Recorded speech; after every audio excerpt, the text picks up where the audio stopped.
so they'll roll over, kick it in, and their legs are straight. Not like that, yeah. But they'll use the spasticity to their advantage. Well, that's a good point. Yeah, so, you know, and then sometimes they'll just kind of sit up and they kind of just rock on their legs just kind of straight. I don't know, it's amazing what they do. It really is amazing. Okay, so hopefully you can find that website. If not, I think I do have a CD someplace that student gave me. It's called Rehab.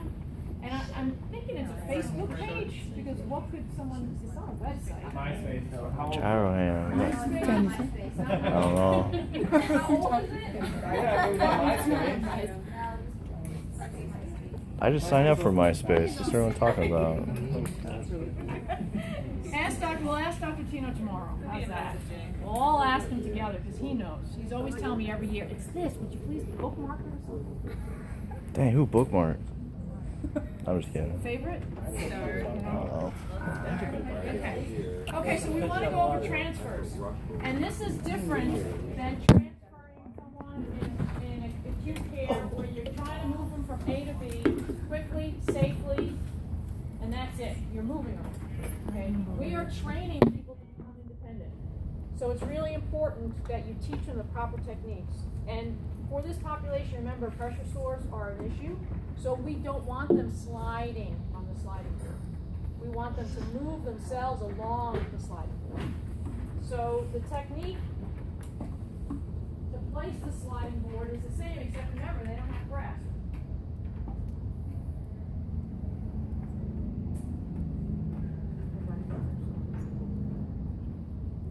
And in a, okay, you're on it. It's a YouTube channel. Is it YouTube? Did you find it?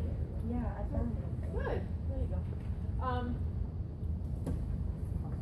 When they have to place a sliding board, remember they can't, you know, they can't do that. So most of the time they're having to get into this position, and again, they know how to make themselves really small, you know, tuck themselves in, and then they kind of have to use tenodesis to kind of place the board and get it underneath the thigh. Okay, so let's get a chair over here. So I'm not transferring to infinity and beyond. That'd be a bad transfer. Yeah. Can never be good. There's not enough people to help me with that one. You might have to remediate now. And, yeah, definitely not. So again, we want to make sure that, oh, I know what I want to say. I like the smaller boards. They actually have small transfer boards. They're about yay long. They work so much better than these monsters which have so much excess in one area or the other. And usually the patients prefer those, because who wants to carry this around?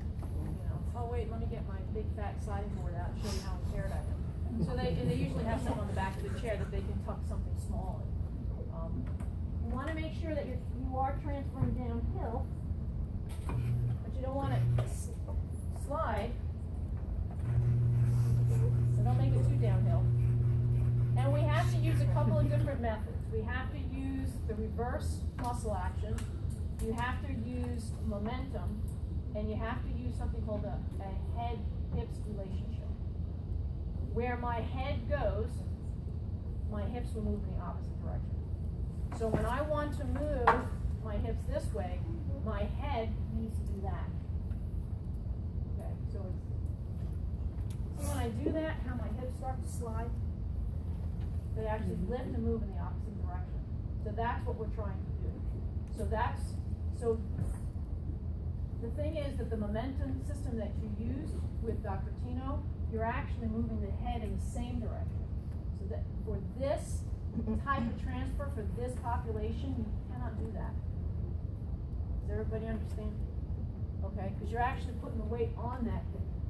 And so that truly is just using momentum and force to move you. It's about moving the patient. It's not about teaching them to be independent.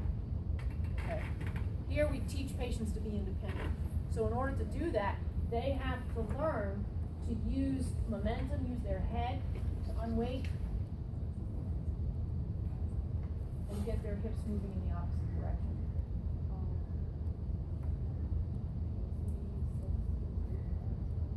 Yeah.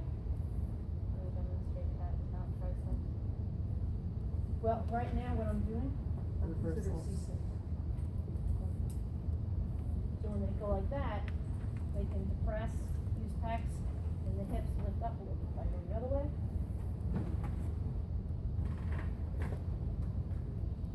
If I have triceps, it's easy. I don't need it. I just like I don't need a how hips their relationship. how their arms are staying extended when you're waiting on them. In this position, Yes, I have to do it myself to see, just to feel it. it's hard. We can't. I can't Yeah. even really do it. It's hard to do. They're pulling. They're basically using their chest muscles to pull the humerus in. I mean, I don't know how else to say it. It's not easy to do. Okay, I see. Okay? So you're like adducting, horizontally adducting? Yes. Exactly. Okay. I guess I didn't explain that very well. It's hard to do. Honestly, I can't do it. I still want to use, my shoulder muscles posterior, kind of push the tricep. So, because I'm not a spinal cord patient, but when that's all they have, they learn to use it. It's amazing. And the movement that you need to teach them is this. Down and away, down and away. And then they have to, with that momentum, they have to position the hands. Got that part. Position the hands. The hand that creates a pivot point has to be near the hip. The other hand has to be further away.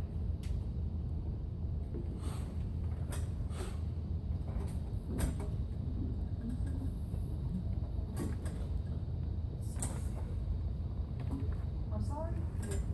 So, I'm moving that way. This hip has to be here. This hand has to be here by my hip.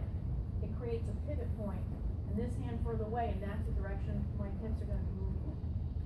Okay, so, 1, 2, and this hand comes through the hip, this hand moves further away, and I do again, 1, 2, and it creates, this hand, I'm able to pivot over. Hard to explain, but that's what happens. So, when I'm teaching that to a patient, you literally have to kind of explain that to them. When you move your head when you move your head down into your right knee, okay, that causes your hips to lift. You gotta keep this hand close to the hip and this hand in the direction, further away in the direction that you're going. So if I were to have my sliding board, okay, this hand is close to the hip, this hand is further away. 1, 2. This hand comes closer to the hip, this hand further away. 1, 2. And then I have.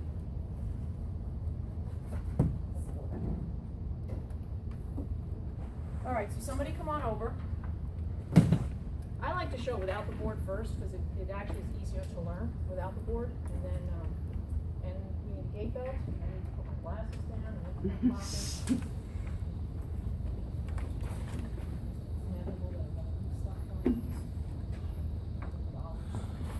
Money? I'd like $2. Oh, that's not what I carry too. My husband's like, "Yeah, money." I'm like, "My credit card." Like money, better than money.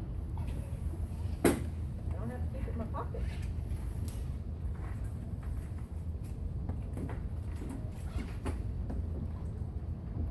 So first you want to just teach them the momentum and the movement. So usually I put them in a sitting position and I have them move side to side first. So I want her feet flat on the floor, so I'm going to have her move up a little bit, have her feet flat on the floor.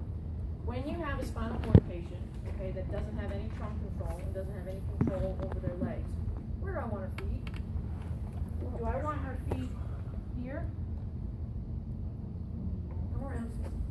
Come around. No. Right? 'Cause what will happen if they're there? She leans forward. She's gonna keep going. Right? She has to keep her legs at 90. Okay? So when you're doing any kind of activities, transfer, be careful that you don't say, now put this leg back, because that's wrong in this population. Okay? When you're doing that, you're trying to unweight a limb, it's more of an orthopedic population. So sometimes I see you guys doing that. So be careful. This is not an orthopedic population, it's a neurological population. And if you do that, they could fall. Okay, so we're looking for symmetry. she's in this position, her feet are at 90. So what I want you to do is we're gonna work on scooting side to side, and we're gonna go this way first. This way first. So you gotta keep your hand in this Tenodesis position. And kind of that, okay? This hand is gonna go further away. And in order to get the momentum, you have to bring your head down like that. Okay. So I teach you the movement first, okay? And then I can put my hand here so I can help. So 1, and you're gonna scoot. 2, 3, push. And of course it's not gonna be that good. Now we're gonna go back the other way. So now this hand goes further away. This hand goes close to the hip. And now we gotta go this way. Oops, sorry. Whoop. So down into the knee. Okay, so now I'm gonna help you here. So 1, 2, 3. Back the other way. So now I'm teaching her how to manipulate herself up and down on the edge of the plane. So now she's ready to do the transfer. In the chair. So I'm going to get her as close as possible. So let's start now. You want to make sure that they're sitting in a way that they're going to clear the tire. A lot of patients will get pressure sores from banging into the tire every time they transfer. So it's very important to make sure that they are sitting somewhat up front or forward, or they scooted forward so they don't hit that tire. If they're too deep, they're going to come right around and hit it. Okay, so it's important to make sure that that is out of the way. So what we're going to do is you're going to bring yourself same way, this hand close to the hip, this hand further away, and we're going to move you here. And lift up your bottom, move there, and to do that, you're going to go like that. So 1, 2, 3. Not that far. Okay. Now this hand can come over here. Okay. This hand over here. And again, 1, 2. Sliding board would be the same, except there's a board. So you move her onto the board, and then you move her all the way into the chair. Okay? You don't slide. Okay? So it's it's transfer board in this sense, it's not a sliding board. Okay? Now, the thing you need to be careful of, I hate this board, it's so big, is catching their fingers underneath it. Okay? And then also making sure that they're not going to cause an abrasion on their skin. Because this is kind of tacky. So you want to make sure that they have some longer shorts on. So to teach her how to do, she comes down on her elbow. Okay, again, make yourself small a little bit. There we go. See if you can kind of grab and kind of shove it up. No, but you can use Tenodesis. Okay. Right, and then you go wiggle, wiggle, wiggle, and get it positioned properly. Okay, and then you come back up. And make sure the chair is nice and close.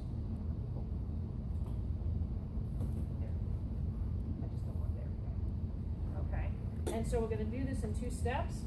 This hand close, this hand further away on the board. Again, come down this way. 1, 2, move halfway. Come on, good. Move that hand close, that hand further there. 1, 2. Fortunately, the board moves with us. Now she has to lean over. Use Tenodesis. Wiggle, wiggle, wiggle. So you grab, wiggle, wiggle, wiggle. Bring it out. The arm rest on. Now she's not straight. How can she straighten herself out? She can wrap her arm around and kind of pull her, and then she can do this side to kind of fix it with her arm. That side. She can use that to help her. Or she can go forward and wiggle. And back up.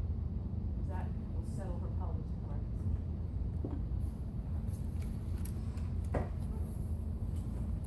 But stuck to the chair.